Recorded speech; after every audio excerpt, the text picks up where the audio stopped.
I'm Neil, and joining me is Rob. Hello there. And today we've got 6 minutes to talk about honesty and how honest people are, particularly when it comes to spending money.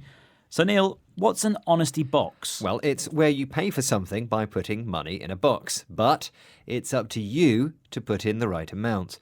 A small business might use this method to take money for things like parking your car or buying a newspaper because it means you don't need a sales assistant. But that means people could take a newspaper or park their car without paying anything. An honesty box relies on people being honest. The adjective honest means truthful and not trying to cheat people. And the noun is honesty, the quality of being truthful. Have you ever cheated an honesty box, Rob? Absolutely not. I never have. Honestly? Honestly. And to cheat, by the way, means to trick or deceive someone to get something you want. Honesty is the best policy, as they say. Which, of course, leads us onto our quiz. The 6-minute English quiz. Who said honesty is the best policy? Was it A, Donald Trump, B, Benjamin Franklin, or C, Richard Nixon? Honestly, Neil, everyone will know the answer to that. But do you know the answer to that, Rob? Well, I'll have an honest guess. I think it's B, Benjamin Franklin. Well, you might be right, but you might not. We'll find out at the end. I did like your use of honesty there, Rob. We can use the adverb honestly at the beginning of a sentence to show that we're feeling irritated. For example, when your co-presenter picks a quiz question that's too easy. Okay. Let's move on now and hear from Philip Graves, a psychologist and author of the book Consumerology, who can tell us about why honesty isn't always the best policy. The question is not, are most consumers honest? The question is, are most people honest? And the answer to that is no. We have evolved with the capacity to be dishonest. It's part of our evolutionary psychological makeup, because if we can gain an advantage over the people around us, we have a greater chance of surviving. Now, what's important in that is that we also benefit from being in a social group. And that was important in our evolutionary past. So there is a balance to strike between the extent to which we can feather our own nest, so to speak, and the risk of being ostracized by the group. A consumer is a person who buys things or services, for example, food or clothes. Or the use of a parking space or a taxi. Now, if I park my car and I don't pay for the parking space, I'm being dishonest, but I'm also saving money. And Philip Graves says being dishonest is part of our psychological makeup. What does that mean? Our psychological makeup is the way the human mind works, the way we think.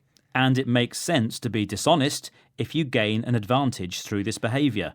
So when you take something without paying for it, you save money you can spend on something else. So why do we place such importance on being honest then, if we benefit from being dishonest? Because it's selfish behaviour, which other members of our social group won't like.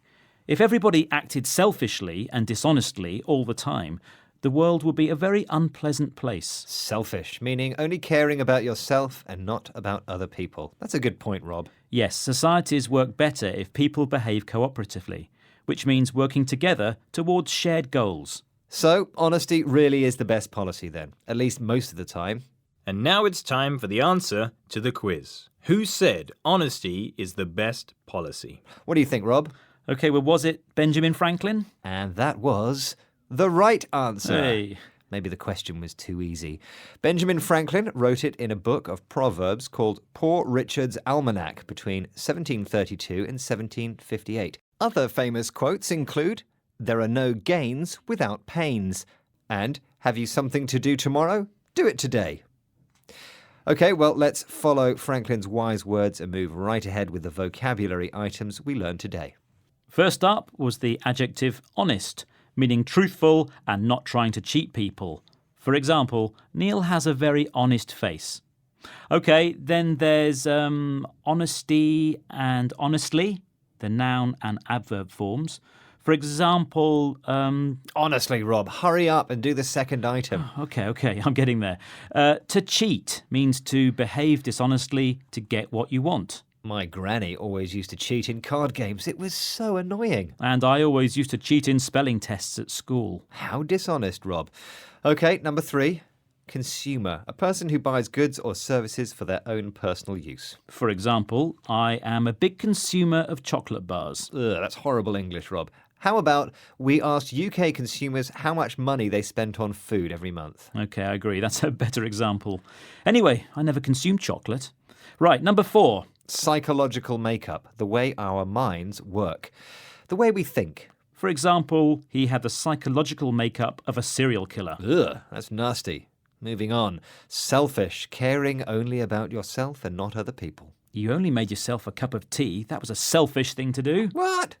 It was just an example. You're not selfish, Neil. You're actually the most cooperative person I know. You're happy to work with others towards a common goal. Ah, not selfish then. Never selfish, always cooperative. And honest too. Great. Now, I honestly recommend that listeners visit our Facebook, Twitter, Instagram, and YouTube pages. You can cooperate with other learners in your common goal of improving your English.